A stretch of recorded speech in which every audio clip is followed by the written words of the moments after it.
Laura, thank you so much for joining us today. We are going to do something a little bit different and actually just talk like we normally do about all the things real estate, loans, and personal. So all of our Ooh, friends and family can know a little bit more about us okay, and even our clients. perfect. So, how Let's do about it. you kick it off with the question? Let's start personal and work. Oh, okay. Tell the story of how we met. Oh, gosh, I love There's this two story. versions, There is. yours and mine. So was should I tell my version Yeah, your first? version. Okay. My version is I was newly into CrossFit and just really loved like the group camaraderie and the weights and the competitiveness. That's like my whole characteristic to a T. Anyways, we had a new person there that morning and Laura was there and we got paired up for this like team WOD and she like struggled to pick up the barbell and I was like Not I struggle to was like, pick up a do you barbell. even sweat? Close. My version is that I started CrossFit and I got paired with like the strongest woman there. And I Oh, had like I never was done a such a WOD before. baby. And I'm not super competitive. And so that like everyone's like cheering, like, hurry up, you can do it. I'm like, listen, you don't need to rush me. I'll get done when I get done. And Jess at the end says, you don't like to sweat that much, do you? Was that me being critical? I think it You don't really like to sweat. was. Tell them how we got into the industry together Oh, at your so store. yes, I had ran Main Elements for 10 years and I loved selling. I loved the community. I loved the people. Yeah. And I just realized I could only hit like a certain dollar amount. And so I was like, all right, I want to sell something that's more expensive, still kind of have the same feeling of fulfilling people and making them happy. And so I got into real estate. Well, one of the days in my store after I had just gotten licensed, Laura comes in and she's like, oh, I just got licensed to be a lender. And we just looked at each other and we're like, let's do deals. Yeah. It was so kismet that both of us started in the industry The within like 30 same. days of each other. Yeah, I came in, I'm like, I'm going to start mortgage lending. So I guess I needed new clothes for that. of Of course. course I did. And we had just decided, since we were both new to the industry, that we were going to do deals together. And we had no idea what that meant. It was Neither of us had ever even taken an no application or shown a house, yes. but we were going to do deals. And And man, 12, 13 years later, whatever it is, we're doing the deal. we've done a ton of deals. I love it. Good, bad, Yeah. everything. Yeah. It's been quite a journey. You were definitely one of my oldest friends and somebody I've shared the lowest parts of my life and the best parts of my life with. Same. Yeah.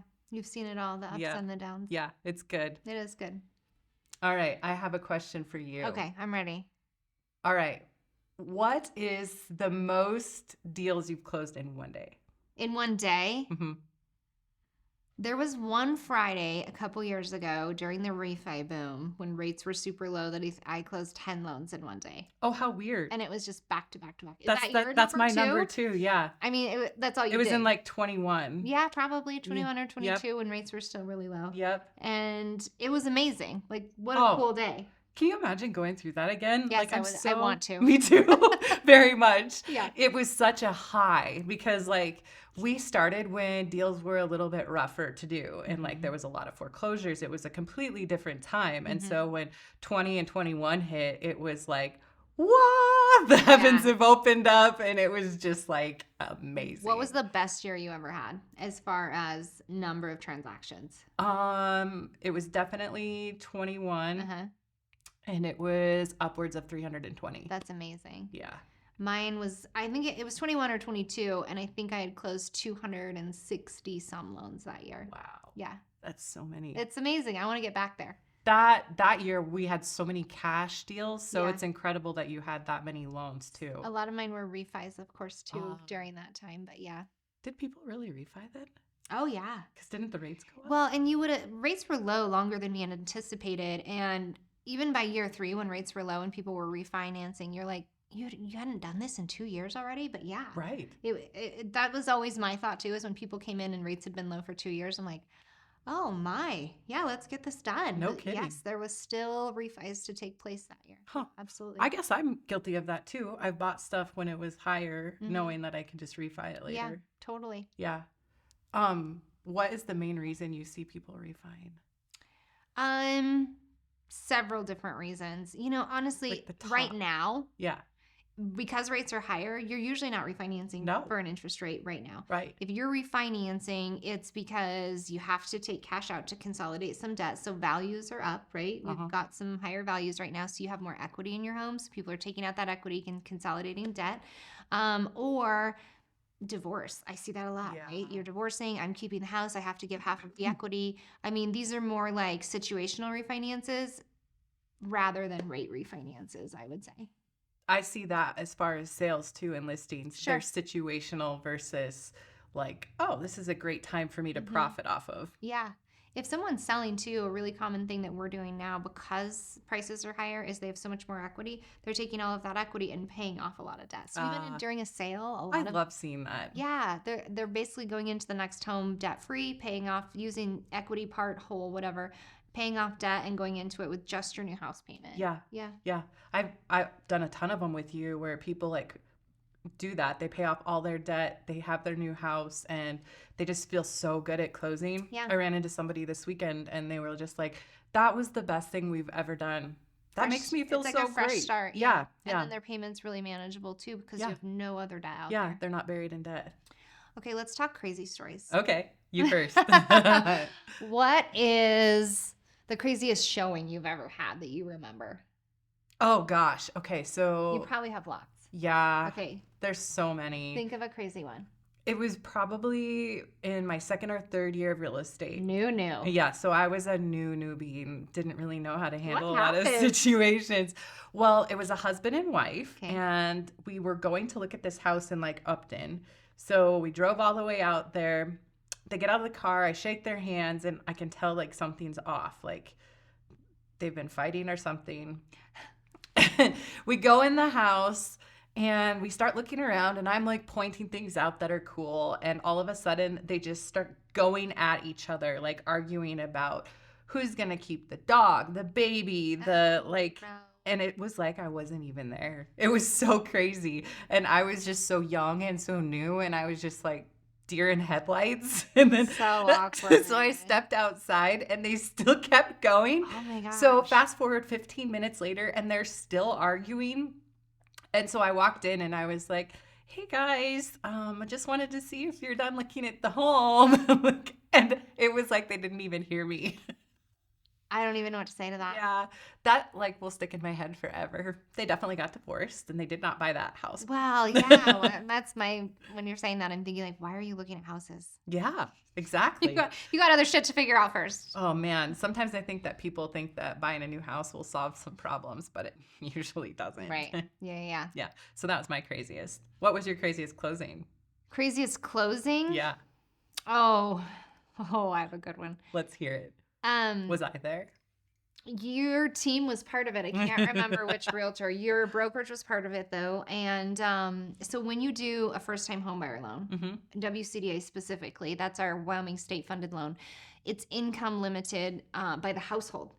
So if you are married, Oh, I know which one this is. yes, if you are married, you have to account, even if your spouse is not on the loan, they look at spouse's income to make sure household income doesn't exceed the certain limits, right? Right. So I pre-approved a younger guy, and we got to the closing table, and she had come, girlfriend, fiance. I had never met her. She was super nice.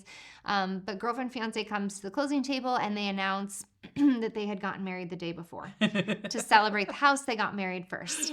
And there's an affidavit you have to sign at closing and everything is tied to legal status, how you take title, if your spouse is signing off on any rights. And so we got to the table, and what they thought was very exciting, and was for them, not to downplay that, completely put our closing on hold. It ruined it all. We couldn't close. We didn't have any of the documents right. We never had to wait till documented like our income. mid next week to Yeah. close. Yeah. And they, of course, had no idea. They thought this was very exciting. And it is exciting, but it had totally delayed a closing. And so instead of being like, yay, you got married, we're like, you can't have your house today, then. Yeah. I felt terrible. But there's nothing you could do about it. No, they couldn't close. It wasn't ethically right to close. We couldn't do it. So we went back, documented all of her income. Thank goodness goodness they were still under the limit. They Good. still got the same loan That's program. good. And we ended up buying them a toaster. And Yeah, I remember presented that. to them at closing.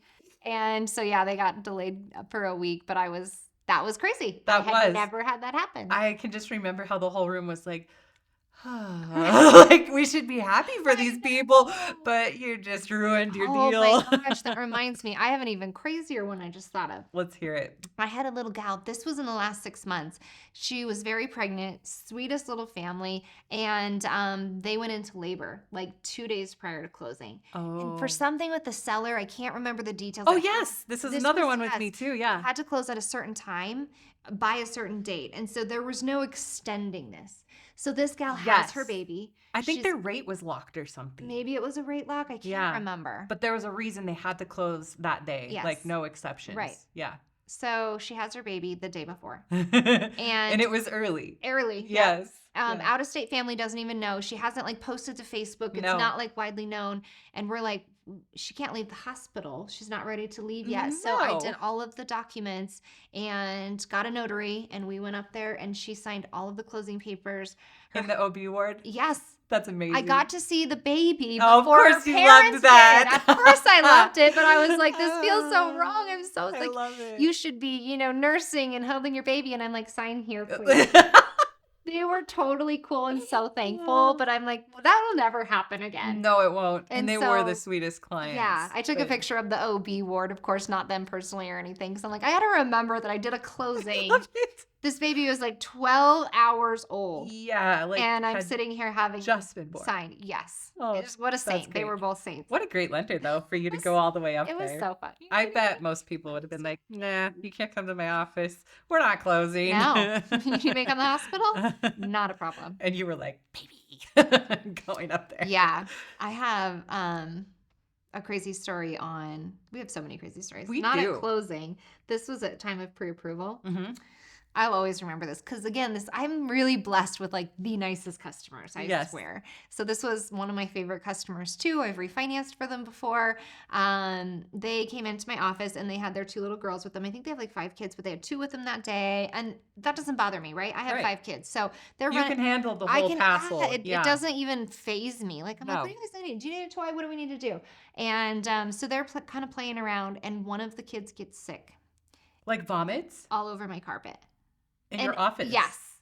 Yes. And this nice couple is absolutely mortified. As you know, because we're moms and we get it. And I'm like, it's fine. Like, she didn't act sick. We didn't know what happened. She probably just ran around too much. Pukes all over my office floor. And the mom is in tears. She feels so bad. Yes. She felt terrible. So we go into the conference room. We finish what we're doing while the bank janitor came and cleaned up this vomit in my office. And we closed our loan like 3 weeks later. That's amazing. I love it. I love my customers. Isn't that great? If we didn't have that type of like different excitement every day, I think I would be bored out of my mind. If we don't have kids puking in our office, we don't know what to do. No, I love like how every day is so different. Every client is so different and all the different experiences we get.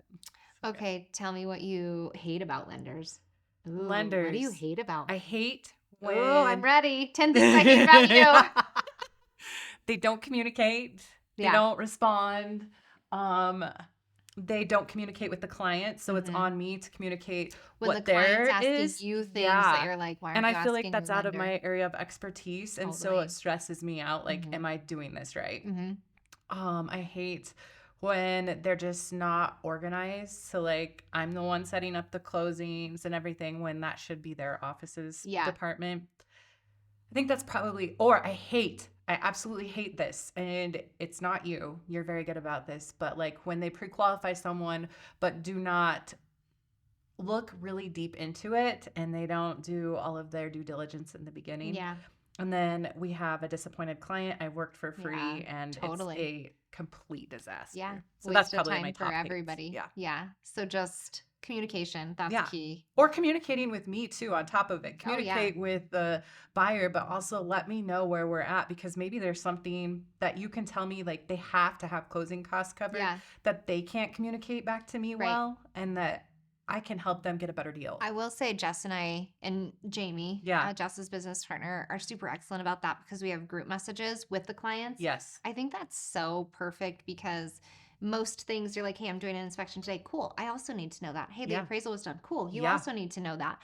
And so it's really handy that we're all in that message together. So good. And then if they're asking a question and they don't necessarily, buyers a lot of time don't know, is this a Laura question or is this a Jess question? Oh right? my gosh. Is it How a many lender? times do Yeah. I get bank statements delivered to my Yes. office? Yes. Or Yeah. they ask me about an addendum. What I does this know. addendum mean? Or I'm like, so I mean, it's really great that we can be in that because then if Yeah. they're asking a question, we know who's going to answer it. Absolutely, yeah. And I mean, it's so good that it's in print too, because maybe they're so excited they don't really understand it at first, but Mhm. then when they're calmed down a little bit later, they can go back Mhm. and read the text and refer to it. Yeah, So totally. I really like that. If you had not become a lender, Mhm. what do you think you would be?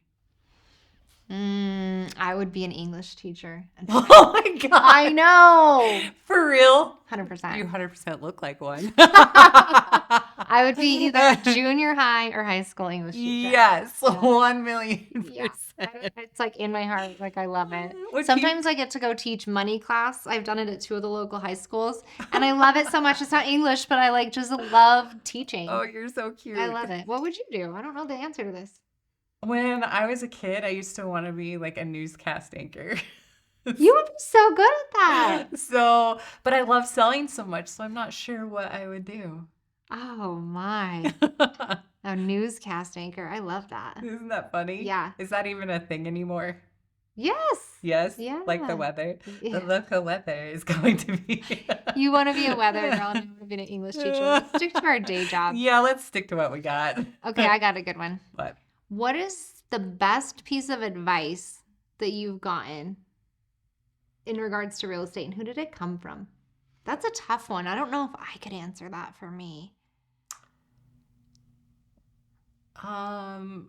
For real estate, not for like business or anything, right? Either one. Um, What's like something memorable?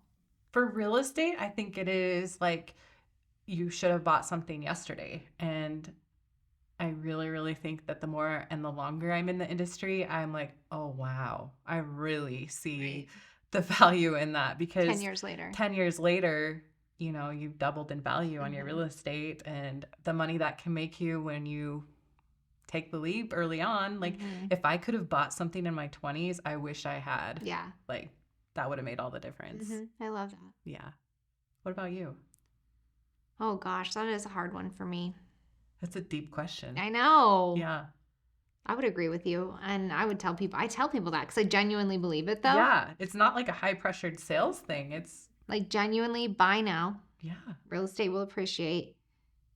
And if you come back to me in a year and rates are lower, but values are higher, your payment is the exact same. And right. Literally, right? And right. so I would tell people that for sure. Yeah. Especially these younger kids, like I don't know, the average age of somebody purchasing their first home right now is 38. That's changed so much from when it used to be like mid-20s. But again, that's the affordability problem. Yeah. But for people that are younger that are wanting to purchase, I'm like, do it. Go in with somebody. Buy it with your mom, your brother, your sister, something, your girlfriend, because you're so much better off dumping that money into an investment and something you can keep versus a rental. Yeah. I had another one. Let's hear it. What's the toughest part of your job? The toughest part of my job is definitely like transitioning from one thing to another. For example, I could be with a client that is going through a really hard time and it's deep and emotional for whatever reason it may be. And then I need to go walk into another showing and be like, hi, or a listing and like not let it affect me at all. So and you do that 20 times a day. Exactly. Yeah. So over the years, you've seen me grow and get better at it where it's like no thing and my skin has gotten so much thicker. But it is tough though. It can wear on you when you have a lot of that up, down. And then real estate in itself is up and down. Like one deal goes sideways, the other one you never thought would sell is finally under contract with cash close in 2 days, like everything. Mine's kind of like that. I feel like the toughest part of my job is not bringing it home. Really? Yeah, because in this job, you're never quite done because you could get an application at 4 p.m. and you're still, yeah, You don't turn it off. You don't you clock it don't out. turn it off. Yeah. And tomorrow, it's like in my mind, there's already 3, 4, 5 things I've got to get done for the morning. And so not bringing it home or just finding a stopping point in your day, because truly real estate does not stop. And with 5 kids and a husband and, all the things, Right. you have to find a stopping point. You do. And so I struggle with that on a personal level. I Like can I've got to definitely log see off that. now. And I'd say that I did too, more when Dylan was home. Yeah. Now like Blaine works a lot and travels, so it's okay if I'm on the Yeah. computer at 7 p.m., but it's not always mentally okay. So Right. sometimes I try to make sure everything is done by the time I leave the office, even if I stay a little later. Yeah. But yeah, different tricks to shutting that off. Yeah. Like that would There's be hard. always more to do. Yeah. I struggle with that. Yeah, that's a hard one. Mm-hmm. I have a question for you. Okay, I'm ready. Everybody always asks me this, but I want to hear your take on it. Okay. Oh my. Do you believe in burning out? In your career? Mm-hmm. Yeah. You do? Yeah. And Explain. during the refi boom, I would say I almost got there. Hmm? So COVID hit, right? And I found out I was 2 months pregnant right as COVID hit. And rates dropped to I think the first drop was 3%, which was crazy low, right? And we Yeah. know they're going to go lower. We didn't know that at the time. Do you remember we were going to the Arnold and you called us and we literally sent everything in? Yeah, and I remember it very got to clearly. refi right now. Yeah. Yeah. That was that time. So urgency, right? Yes. To lock in. Yeah. And the amount of people that needed to refinance, and it was such a good financial opportunity for them. I was also so sick with morning sickness, right? You do get really sick. Yeah, and She would barf like no thing and then go back out and do something else. I've you were never seen telling anything everyone that. like it. But you're like Superwoman. I was like, wow. And it lasted, those low rates lasted for years. Yeah. Which, we thought it was so urgent because we didn't know. No one knew at the time how long rates were going to stay low. So burnout was very real, right? And trying to refi everyone because it was going to save them a crazy amount of money. But also finding time to enjoy your pregnancy, enjoy your kids, enjoy your time as a family of when 6 it's all before it's that, 7. just I literally was in labor, bouncing on a ball, sending a pre-approval at 2:45. I'm laughing because I know how true this is. I sent a pre-approval to this realtor in Florida, Crazy. and she's so sweet. She had no idea, and she really needed it because it was a competitive offer. And then the baby was born at 4:59. So not even 2 hours later, I had hit send, and I was like, we should probably go to the hospital now. So do I believe in burnout? Yes. And it's such a fine line for me, and that's something I'm definitely working on because, again, real estate doesn't stop. Whether you're pregnant, doesn't. whether rates are 2% or whether rates are 7%, real estate doesn't stop. And, you still have a personal life. Yeah, you do. You do. Do you believe in burnout? I don't. Because, as I say, No. I would say. I think it's different for personality types too. I don't believe in it because I think that when you feel that burnout, it's because you're lacking excitement or inspiration in what you're doing. Yeah. So that drive is fizzled. Yeah. And so when you're on rinse and repeat and on a machine mode type, so of course I think that's where you get very machine mode that year. Yeah. And then, you're just operating off of fumes if you're having a baby as well. Had to. Yeah. I'm so proud of you. Yeah. I don't feel like that now, for sure. No. But there are times in my life that I felt close to burnout in this industry. And I'd say a lot of lenders probably said that. I feel like the term burnout gets used differently too. People feel like it's an excuse where they need to quit. So I think that's where I'm I don't believe in that. You need to adjust something. So maybe I do believe in it. And it's just when you hit that point, you need to adjust something so you're not burnt out. Yeah, for sure. And what I adjusted was my team and just handing more off to them and hiring someone else. And I'm like, okay. Boom. Yeah. So I do believe you can get to burnout because I've kind of been there. But then I think if you have that passion for your job, you'll find the solution to it, which a lot of times is just another team member or something simple like that. It's a handing solution. off things you don't have to touch every document and talk to, them about every situation. You have a very qualified team to do it. Yeah. That was really big in changing my philosophy on that. Yeah. I feel like that's the reason, you're the reason we did so many deals in the beginning and we were so successful starting out is because you were quick to respond. You'd work on weekends when I was working. I would remember working Saturdays and Sundays and your Jeep was there at the bank and or your car was there. I forget what you drove back then, but yeah. What is one thing people don't know about you? About me? I love that. What don't I know? She has the best middle name ever. I won't say it here. You can. It's Jessica Joy. She calls me It sounds Jessica Joy all the time. cute. It's like, Jessica am I in Joy. trouble? No, it's the cutest name. Jessica Joy. Um, People didn't know that. Now they do. let's come back to this one because I'm not quite sure. Ask me. What's something that people don't know about you? My first job was at Ace Hardware. Don't you love that? It wasn't an attorney's office? No, that was my third job, and that was my What? senior year. Yeah, my very first job ever was at Ace Hardware. So you'd get people hammers and nails? Yes, I knew the aisle that all this, Girl, everything you're was basically in. a builder now. I literally loved that job so much my God. because I was 16, this little blonde, in the Ace Hardware red vests. And I'm sure the dude loved mine this. was all blinged out, of course. And these, older gentlemen or, There's- even people my dad's age at the time would come in and be like, she doesn't know where that's at. I'm like, let me show you. And I did, right? Barbie Like, knew. I knew. I mean, I couldn't answer specific questions, but if you didn't know where something was, I was there for you. And That so is it was, awesome. yeah, I loved my first job. People don't know that I worked at Ace Hardware. That is too cute. When I retire someday, I'm going to go work at a hardware store again. You should. You didn't know that either, did Nope. you? But that is amazing. Yeah.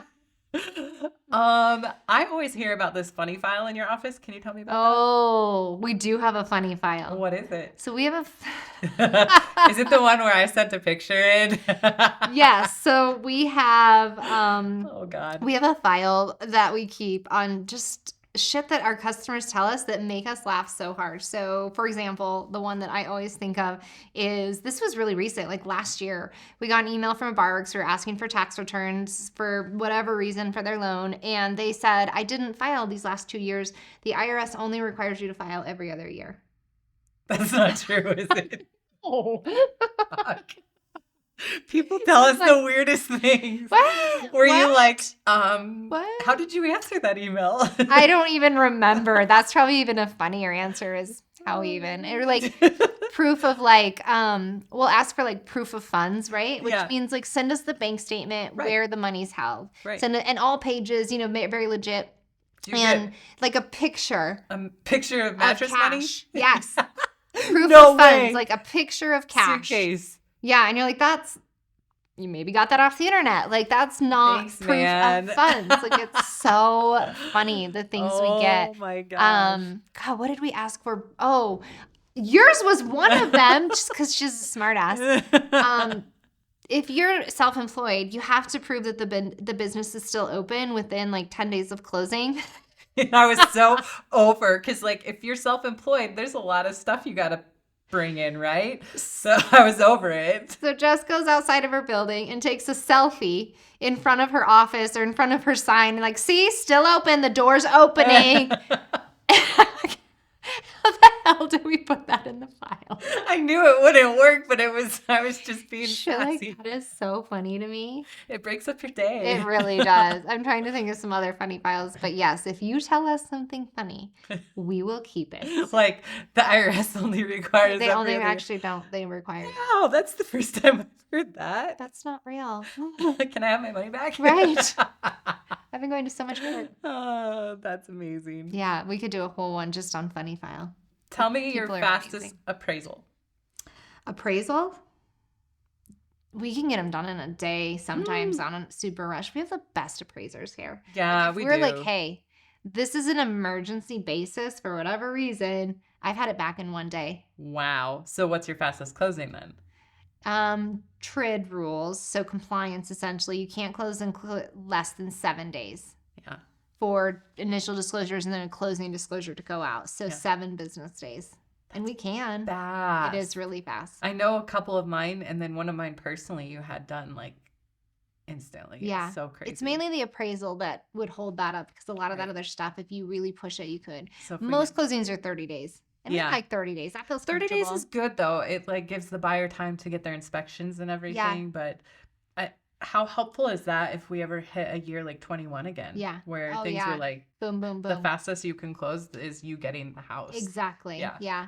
I would say a lot of people have a misconception about closing. Like and I think you guys handle that before us, but that's one of, if let's say they haven't talked to a realtor and they're coming to a lender first. So if we found something, when could we close? And their anticipation is like next week, right? Like they don't understand the appraisal takes a couple weeks. The title work has to come in. We have to verify everything you've Such told a us. timeline thing. Right. You don't have to, but we highly encourage you to get an inspection of the property, and none of this is like overnight stuff. And so you can tell, like, and it's so exciting to buy a home, so they want it to be tomorrow, which I get. And so 30 days seems like the longest time ever. Yes. And so when you tell them 30 days is normal, I think you guys do a good job about that. But I would say that's a big misconception of buyers too. Yeah, I agree with you. But on the flip side, I would say 90% of your loans are clear to close within 3 weeks. Yeah. So, oh, yeah, for sure. And we're always communicating that clear to close too. That's exciting. Tell them about, or I guess I can, speaking of appraisals. Yes. What's the craziest appraisal story? It's yours. Yeah. That was, oh my gosh, you have to tell it. Yeah. Because I'll fudge it up because it makes me heated still to this day. I know. So there was a new appraiser. Jess had flipped a property and listed it for a very fair price and got it under contract for list price. Yeah. Right at list price, I think it was. It was like all per usual stuff. Yeah. And we got the appraisal back. And how low was it? 50, 60 grand? Yeah. I mean, it was super low. So meaning the value that the appraiser was placing on it was like 50, 60, something crazy lower than what the seller had agreed to sell for and the buyer had agreed to buy for. And Jess, of course, being how amazing she is, she's like, I just don't understand it. Like, I don't know what to do about this. And, she used all my same comps, but there's got to be an error or something. You were so kind about it because a lot of sellers would have flipped out. And I don't blame you. I was just like, man, I must have really messed up somewhere. And the very next day, the appraiser, so then they do this addendum to drop the price. And Jess is like, I don't know. That's. And the buyer's like, yeehaw. Right. The next day, after it goes through an audit, this appraisal goes through audits, of course, right? It's underwritten too. Like our underwriters are looking at the appraiser, comes back, and she had typoed it. She literally just was typoed it. She could have saved us a lot of stress. And I was like, what? Oh my gosh. Like, you're gotta be kidding me. Like, you just literally, I think maybe she said she clicked a wrong box, so the average didn't calculate correctly. Of course, I'm not familiar with their system, but when that came in, and she was like, no, it came right in at value. I'm like, we just had the most stressful day of our lives thinking this property was undervalued by 50 grand. Did an addendum, freaked out, only to have her be like, oh, my bad. No, it's totally fine. So then we have to go back to the buyer and be like, and explain. Hey, you do have to pay full price. Thank you for doing that, because I don't even know how I would have. It was the right thing. I mean, I literally showed them the appraiser's email explaining, what it was, because it was very legit that she had made a mistake. But man, that was a stressful mistake, and that has never happened to me before. Good. For an appraiser to be like, never, ever happens. Oopsies. Right. Because you would think they would catch that and be like, this doesn't seem right. We were so lucky. It was me and a chill buyer. Yes. Can you imagine if it had been any other normal? And it was still stressful. Yeah. Yeah. Oh, it was still so stressful. That was crazy. I felt like not that I had anything to do with it. I just felt so terrible. Yeah. Because the whole situation. It shouldn't have happened. That's Right. why it shouldn't have happened. What is the most common mistake that realtors make? I can think of a few that I make. What? Tell me. I'll put like closing costs and then fudge it up if I put it like in there twice. Yes. I do that quite often. Inconsistencies. Yes. I just got a contract with the wrong name on it. Oh, I've done that. Yeah. That was probably me too. It wasn't this time. I don't know what the most common mistake is. Really? Yeah. Do they I like this up all the time? I know. I'm just kidding. Thankfully, Sage and Jamie always catch my butt. But like, oh, that's a tough one. Sometimes what our do system lenders do. What do we mess up on? Not you per se, but a lot of other lenders will be like, "Oh, whoops, they're not qualified anymore." That outrages me. real? Oh my gosh, that outrages me. And then they'll explain to the buyer on the side, so the buyer kind of knows, but maybe doesn't understand fully. Right. And so then it just is a bad taste. Like, so they're the whole telling thing. you, go show the home pre-qualified. Here's this. Yep, they're good to go. And then they're telling you, oops a daisy. Yep. Yeah. I've even had people be like, here's a prequal. And then when I submit the contract, they're like, oh, yeah, sorry, we can't do that. What the fuck? Like, Yeah, that would be frustrating. yeah, how do I explain this to the buyer and everyone else involved? Like, I value my weight with other realtors and be like, hey, this loan is going to close. So now I have to be like, just kidding? Right. Right. Yeah. It makes you in an awkward position. Yeah. Yeah, that's a tough one. Yeah, that's a way tough one. I already told you everything I hate about realtors. I don't know. I don't know what You don't they do hate wrong. much about them. No, I really don't. I'm so thankful. I'm so thankful. What's the craziest thing to happen at a pre-approval time? I know you have tons of awkward things that happen like when you're doing underwriting. Like tell everybody about the time, like what you see on statements. No. The truth is, like, you have to give us your bank statements, and everyone thinks I'm going to go line item by line item through them, and I am not. Like, because you don't care. I don't care. You're Nor just do I wanting have it to time. go through the system, 100%. right? Yeah. And so I do have people like want to explain purchases or want to tell you, why it overdraft or all lenders tell me this. Anything, Yes. like very specific. And I'm like, literally, we're looking at your bank statement. It's not even me. It's my assistant, my underwriter. Do you have any debt you didn't tell me about? Right. Right? Monthly payments. Is your income the same as you told me? Yep. Do you have other income if it's an income limited program?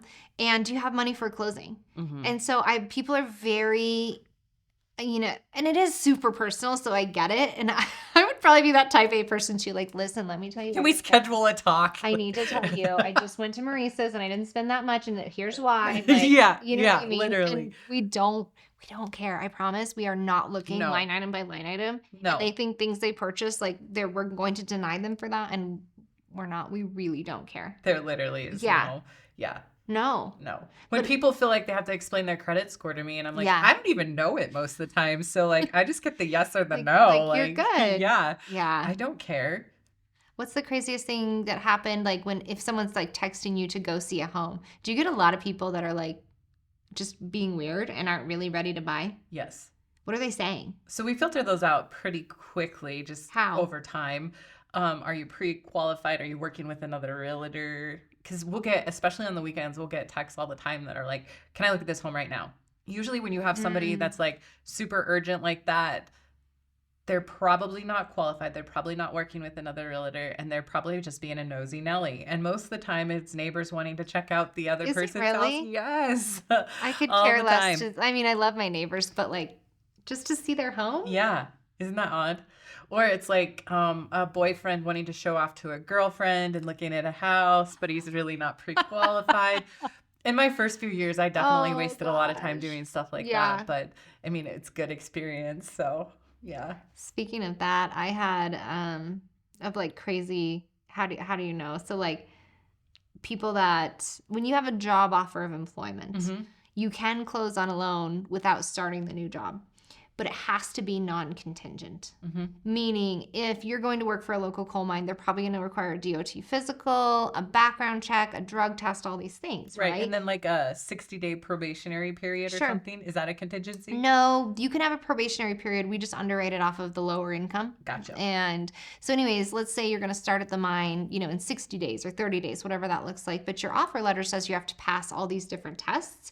Your lender cannot close assuming you're going to be able to pass a DOT or a drug test. Well, just recently, we were like 2 days outside of closing, and this guy was so honest with me and was like, I don't think I'm going to pass the drug test. He said that? Yes. And I'm like, oh my God, we have an buddy. appraisal, we have inspections, we have a seller who's moved everything. Yes. Everything. And he's like, I don't know. I mean, it's been 6 weeks or whatever. Why? I know. I'm like, oh, but I think it was weighing so heavy on him. Yeah, I'm glad he told you. He knew I had to have that you can't close without it. It had to be removed as contingency. And that was a very stressful day too. I'm like, there's nothing I can do. It's just going to be yes or no. And then the buyers are going to either be able to buy or not. Well, the day before it came back that he passed. And he did. And we closed on the loan. But like at closing, it was like this big joke. Oh my gosh. Yes, yeah, so. Well, yeehaw. That is great. How many contracts have you received in one day? I think one day I got 6 contracts. Ooh, that's so good. Man, I want that back. It will. Those were the good old days. What about you? How many contracts have you written in one day? There was one day in like September of 22. I love that you remember. Yeah, because it was like insane. Yeah. We sent in 12 accepted deals. No. Counting like all sides, you know? So like if it was a listing, so it was 12. We have yet to beat that. But it was Labor Day actually. And I remember Jamie and I being like, oh my God, we've never had a day like this. We literally were showing in Sheridan, Buffalo. Like I was out on like the other side where Pine Haven, all of that. And then we got back together and wrote all the contracts. It was on that shit though. Me too. Like, give me more. Me too. Yeah. I am like if I am stressed out, I am operating at my best. Yes. And then when Is you're that a weird no, thing? it's so true because when you're slow, you're like, how do I originate a loan? Days out at the computer. Seriously. And if you have 12 contracts, you're like, boom, in, out, boom. And it's like I no know. errors. The slower I am, I'm like, oh, I forgot to click that button. Like I just, it's so true. Like You I operate on literally. max in the stress. Yeah, Like, I operate under stress well. We do. And I think we both handle stress well. So like how many times have we had like crisis situations on multiple deals and we're just like, okay, thanks, have a good day. I will say kudos to you. Internet, she did not used to be like that. Her beginning days, oh my God, you stressed me out so much back in the day. She was so stressful. Every little thing was a big thing. Yes, because I wanted it to be perfect and we had not fine-tuned anything yet. And it was like fucking haywire. And now, like, I literally went to Jess with 60,000 low appraisal and she was like, okay, well, we'll figure it out. Like, you're so calm, cool, and collected now. It's so night and day. I'm not even kidding you, night and day. Give me an example of how I would act when you would tell me an appraisal's low. You would have lost your mind. What are we going to do? How are we going to fix it? Like, to do anything, order another appraisal or do this or that. You would have been like, we need to meet on this and talk about it right away. Oh my God. And now Joss is like, you're probably like, we'll just write up an addendum. Yeah. I mean, it was like if a deal was going to die, you would not let it. Where now if a deal's going to die, and it is, and deals die sometimes. You're like, okay. It is like what you, it is. Yeah. You're like, okay with it. It wasn't meant to be. We'll find him another, whatever that looks like. I mean, you're just a different mindset for sure. Totally. I think it comes from a couple different things. One, not knowing how to maneuver a lot of those difficult situations. Right. And then two, being very new in the industry and not having a huge funnel of deals. Mm-hmm. Like now we always have like 30 plus on the board that are in rotation. So like if one falls apart, it's a little bit of like that theory of operating out of scarcity instead of operating out of abundance. It was 100% that. And I felt it too because we were just starting our business and any little thing, it was very dramatic. And I even tell my team that all the time. Like, Jess would have freaked out about this and she's just fine. Like, are you still like a little traumatized when you have to tell me stuff? I'm not anymore because I know. I mean, I'm so like thoughtful of how I present it. You're very thoughtful. Yeah, but you don't stress me out anymore. Oh, good. Other lenders will send me like this email that's like, sorry, declined. And I'm like, what? Why? That's you're a phone so call. Sweet. It's a you phone like call. Tell me the ins and outs. Yeah. Like, sorry, I tried to make this happen. It doesn't work. Yeah, those are phone calls for sure. Yeah. Tell me what you think the market's going to do this year. This year, I think the market is going to stay relatively the same. I think that everybody's more optimistic, and thank goodness the election is over. I think that gave a lot of people fear and questioning and whatnot, but I do see a lot of people relocating to Wyoming. So I do think that we're going to stay very busy. I do think that inventory is going to definitely not be relieved. I mean, right now we're sitting at the lowest we've been in quite some time, like 89 homes on the market. Crazy. Yeah. So like that's insane. So if you're in a entry level price point, you better have a good realtor that's going to get you something off market. Right. I kind of agree lending wise. I will say there's a million different articles on there and everyone has a different opinion, and so I always preface it with that. Like, I don't even think the federal government really knows what rates are going to do. So it's hard for me to know. That's a really good I way mean, to it's so say it. true though, right? Nobody really knows. No one What we predicted can do rates is, would stay low that long. No yeah. one predicted rates would stay high this long. I think we're going to be steady. Mm-hmm. And I do find that more buyers are entering the market because they realize, okay, I've waited for this 2 years or 3 or whatever. Yeah. Rates have been high and I've I'm been paying still $1,200 waiting. in rent, so Yeah. And might as well pay that in a mortgage. exactly. Yeah. So I don't think we're going to see, I don't anticipate a refi boom. I'm gonna bring it in. I'm gonna hope for it. Mama's hoping. Yeah, but I don't anticipate it because even if rates drop a half point, it's probably not enough for everyone to refinance, right? Like it's got to be pretty dang low before we're making that decision. How much do you recommend for people for a rate to drop or be different than what they have on their Depends mortgage? on their loan amount, right? Because if you have a super low loan amount, 1% is probably not going to save you a lot. If you owe $500,000, 1% saves you so much. So it totally depends on your loan amount. And I tell people that at closing, if you're saying that rates dropped and they dropped a half point and you owe $160,000, I'm not going to tell you to refinance for that. I'll do the numbers for you every day of the week, but at the end of the day, you and I are going to come to the same conclusion that it doesn't save you enough. Rule of thumb in general is probably 1%. Yeah. Okay. Overall. That's good to know. But the higher loan amounts, it could be 0.5%. It still makes a difference. But you also don't want to refinance all the time. Everybody knows that. No. The more you refinance, the more fees you pay. So you've got to kind of be patient with it. Make sure it's the right rate where you're not going to have to refinance again next year and pay those same fees. Yeah. I know some people that will refi all the time, and I feel like that's not the best decision always. No. And does it happen does it happen? Yes. But we're really trying to make good, educated financial decisions for the buyer. So in general, 1%. But I always tell people, like, call your lender, right? They're going to run those numbers for you and be like, yes or no or whatever. And I try and tell people, because I'm sorry for bothering you. I'm like, this is my job. Please always come to me. You love that. I You're love like it. an inner nerd. Yeah, I'm like, such a nerd. Like, she'll let send me run a those whole numbers. page of like, I have to forward to Blaine to sort this out.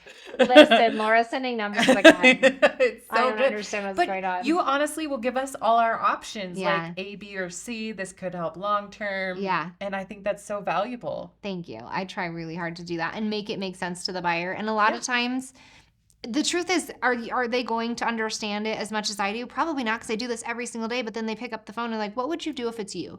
People ask me that all the time. And I answer, like, I get that if too. it were me, would I buy this house? Would I refinance right now? Would I do this loan program or this loan program?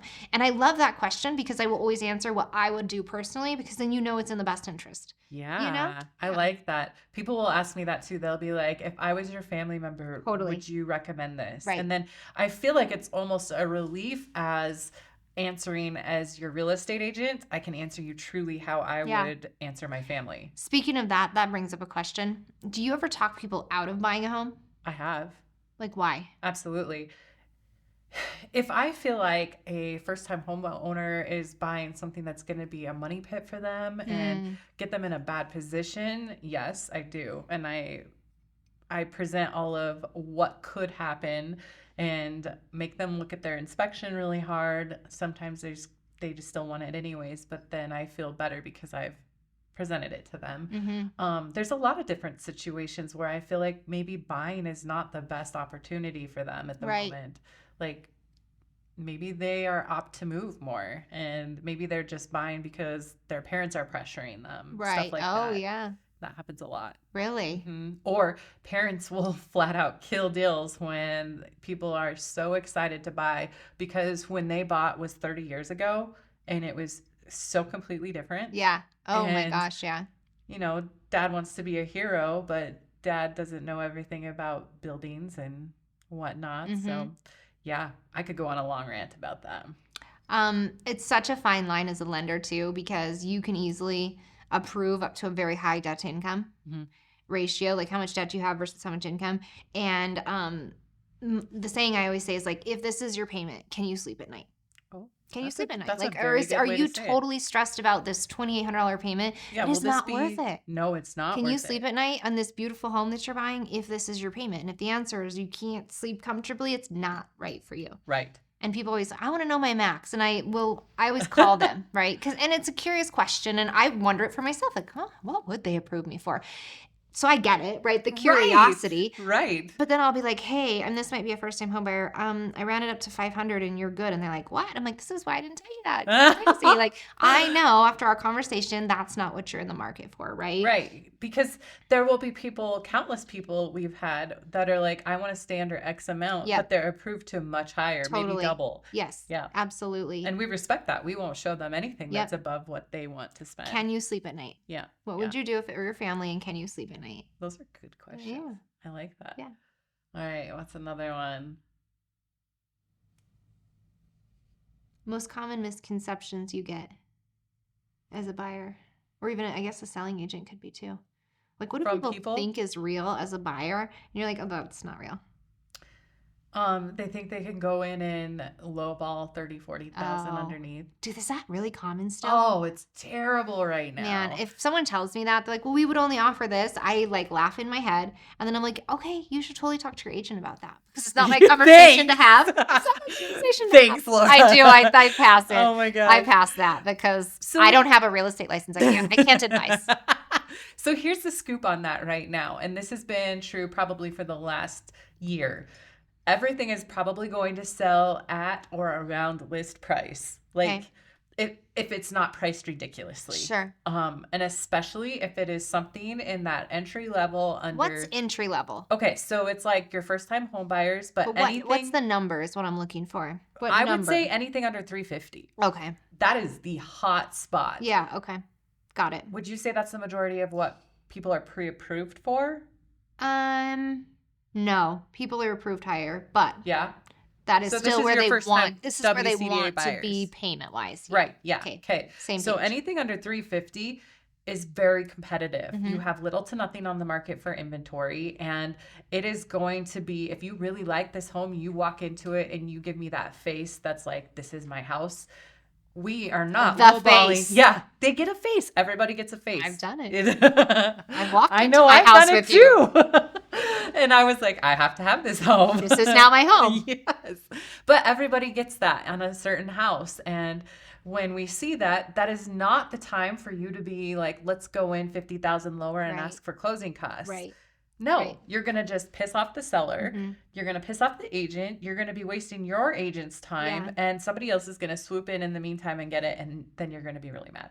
When we were selling our house in RC Ranch, what was that, 2-3 years ago? Yep. You listed it for us.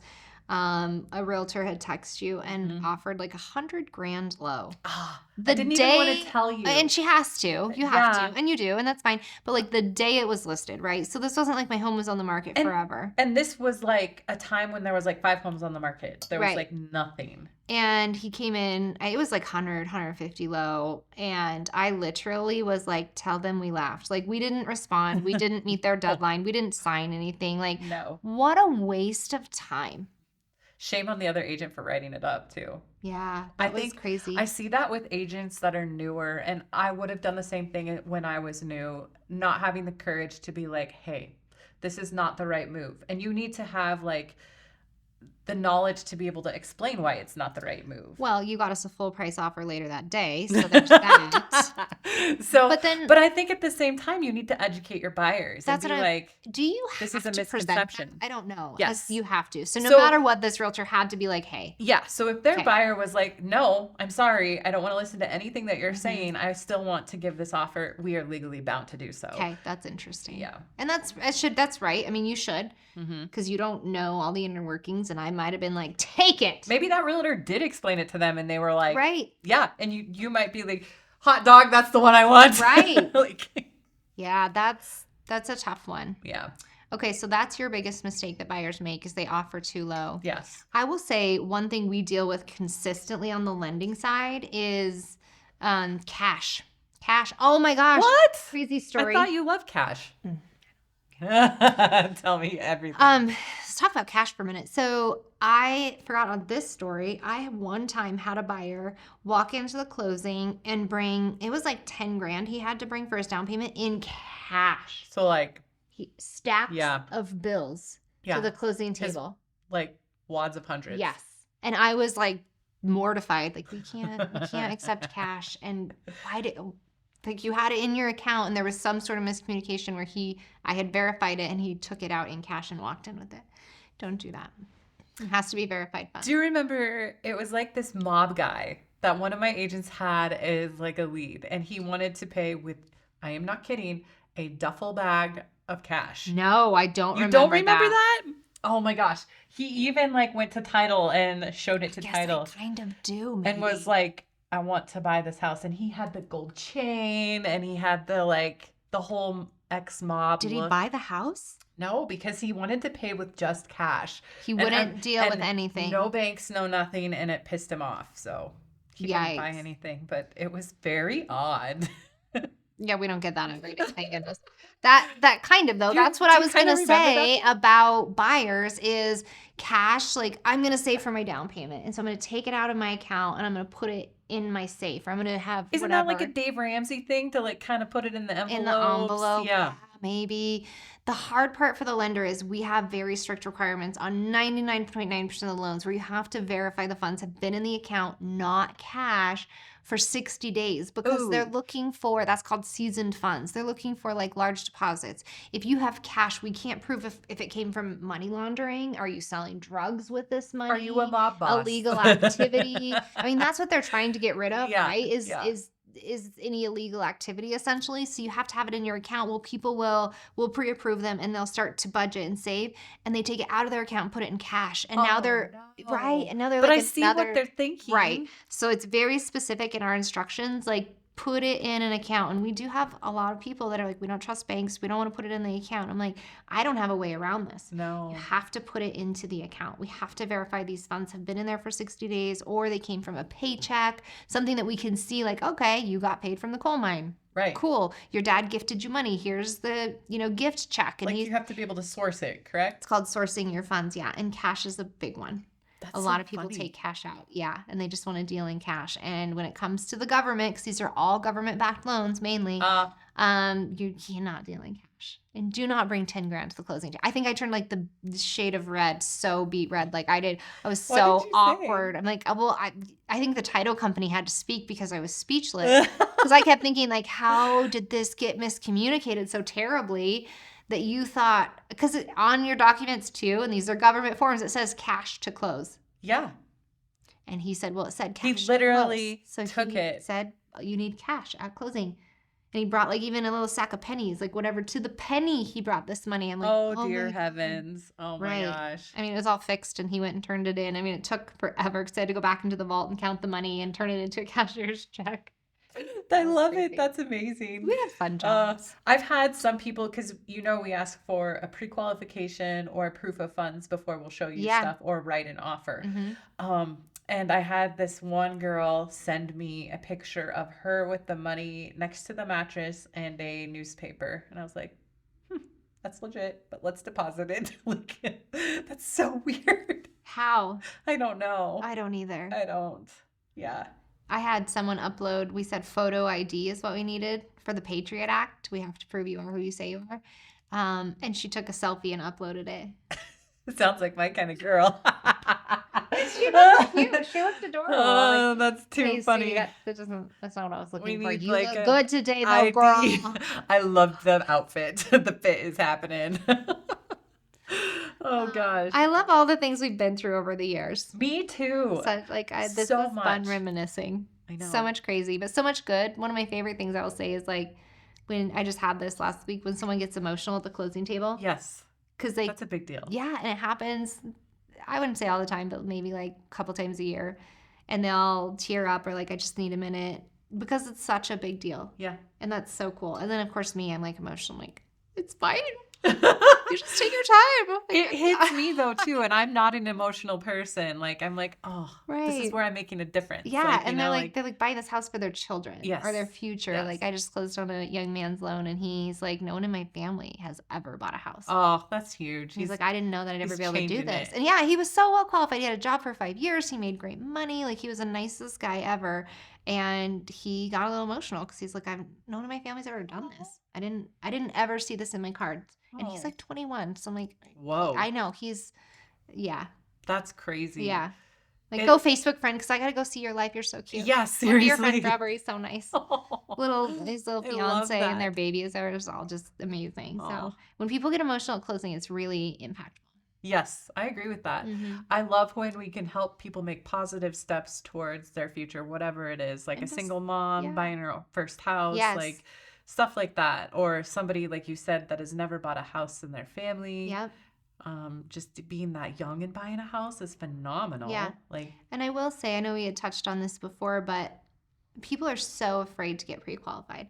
I know. This young guy. She's not scary No. at all. And this young guy, like, he had pre-qualified with me probably 8 months ago and then never got me the documents because he just literally got cold feet. He was scared didn't to give want it to me you? to tell him no. Yeah. And I didn't tell him anything because I didn't have an answer yet without documents. And when he finally got pre-qualified, it was emotional then because he couldn't believe he could buy. And I will just say that the second you think you want to buy a home, like, come get a plan, right? Talk to Jess, Yes, talk to me. Let's yes. all meet. Let's get a plan. We'll do the soft inquiry on credit. It won't ding your credit. Let's just tell you, because if it's not now, maybe it's a year from now. Yeah. Maybe it's whatever. Maybe it's a couple years, but you're doing everything in that meantime to do what you need to do to buy a house. Right. And you truly probably don't know. I have a lot of people that have a lot of misconceptions about what you have to get done. So, like, I've been paying off all my credit cards and I'm like, Oh, that's one that I'm always like, no, don't do that. Right. Ask Laura, because there's probably a better use for your cash. Is that correct? absolutely. I have a lot of people that are like, don't worry, I've been doing this. And I'm like, I wouldn't necessarily pay those off because your minimum payment's $25 a month and you want to see That some won't affect- usage. No. Here's the debt I would focus on if you want a higher approval, or if you're newly commissioned, you got to be there a year. I mean, just talk to us because we're going to tell you. Mhm. And even if it's not now, it's not going to ding your credit to know, okay, it's 1 year from now. Now you have a plan. Right. Get a plan in place. And maybe I can find you something off market so you don't even have to house shop. Sure, Like, it's yeah. just set. Yeah. I find the people that are the most nervous to talk to you or any lender are the ones that are the most well qualified. Yeah. Do you find that? It can happen that way for sure. And they're like, I only have 15% down and I know my credit's just right over 700. And I'm like, so you're like the perfect buyer? Right. You So know what why I are we mean? concerned? Yeah. Yeah. You don't need to be debt free. You don't need 20% down. What are some Right. misconceptions that way? Yeah, 20% down is a big one. You don't have to do that. You don't have to. Job changes is a big one. I just started a new job, so I can't qualify for 2 years. I hear that all the time. That is absolutely do not hear that a true. lot, too. Yeah, no, you Then how can. would people move? Right. Yeah. Right. We underwrite it off of job offer letters. You haven't even started your new job yet. There are loans. Do we want to see that you're in the same industry? Sometimes. Are you guaranteed income at this new job at the school and you used to work a different industry? That's okay too. Like, you're guaranteed income. You have a history of working. Basically, these loans want to see, do you have a history of earning this type of income or a steady income stream? Yeah. It can be at different jobs, but are you consistently employed? Like, if you quit one job, are you always starting another one? That's what they're kind of looking for is the easy way to say it. Well, it makes sense. They're loaning you a bunch of money, Right. so they Do want you to keep make a sure it's job? going to be returned. Yeah, and it doesn't have to be like, do you keep a job for 2 years at a time? But if you are Yeah. switching jobs, do you always get another one? Or are you like, I work every 6 months and then I take 2 years off? That's harder. You know what I'm saying? For That's not what they're sure. looking for. For But I sure. wouldn't hesitate to apply just because you're starting a new job or you haven't been on your job for 2 years. It's a big misconception. Or the fact that you don't have 20% down, also a big That's like, misconception. I feel like that's a thing that was a thing back in our parents' day. Yeah, Like, I don't it know. is not. I don't know when it came about that you didn't have to, but it hasn't been since I've been in lending, or you've been in No. realty since like 12 years ago. What's conventional? 5%? Yeah, 3 for Three- first time home three. buyer. Yeah, It's even Yeah. better. yeah. So Like, not 20%. No. Mm. I mean, it's good to have extra cash, but by all means, it's not necessary. Right. I mean, honestly, for a first time home buyer, most of them don't walk in and say, "Well, I have 60 grand saved." That's rare. It happens, but it's rare, right? Yeah. And so, I mean, most of the people that are applying with us are first time home buyers or even repeat buyers that are putting minimum down but paying off all their debt. Like, there's Yeah. so many different ways to structure it. Until you talk to your lender, you're making up ideas in your head that probably don't exist. That's so true. It is true. It really is. It When I is talk to true. people, I'm like, no. Yeah. So in short, just text us. Yeah. It's so easy. Yeah. And within Yeah. a day, you're going to be like, here's your plan. Here's what we're doing. Here's your payment. And it always says, like, how do you want to restructure this? You don't like it? We'll do something different. Yeah. Okay. I love it when people will come to me and be like, I don't really know how to say this, but I have a problem.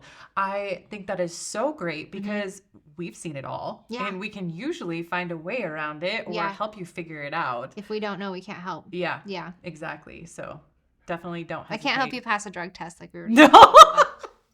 But we can tell you to not go buy a brand new car right We before can tell you closing. to do that. Yeah. Oh, I like that one. If you could give a home buyer one piece of advice, not two, just one, what's your biggest? Oh. We should both answer that. Okay, I'm going to go back to, can you sleep at night? That's such a good thing. Because, I mean, that's kind of what it End of the boils day. down to me, right? Like, I Yeah. can run all the numbers and tell you max and minimum and all the things, but can you sleep at night if I close this loan? Right. Is that payment okay with you? Are you going to be okay making Yeah. that payment? Are you like, 'Cause oh, ultimately, that's the end all be all. yeah, right? Yeah. How comfortable are you with what I presented? Because I want you and I to be on the same page and you and I to both love it. Because there's other loans, there's other ways to structure this, maybe more down payment, maybe a different loan, whatever. Can you sleep at night? Do you like this? Right. One piece of advice. I think my piece of advice would be to not fear getting pre-qualified. It doesn't even hurt your credit anymore. It gives you a base to make a plan, and maybe you don't even need a plan. Maybe you're eligible right now, but it also gives you the knowledge to be confident on what you're offering and to decide on what level of a home you want, all of that. And the sooner you do it, doesn't mean you have to buy right now either. No.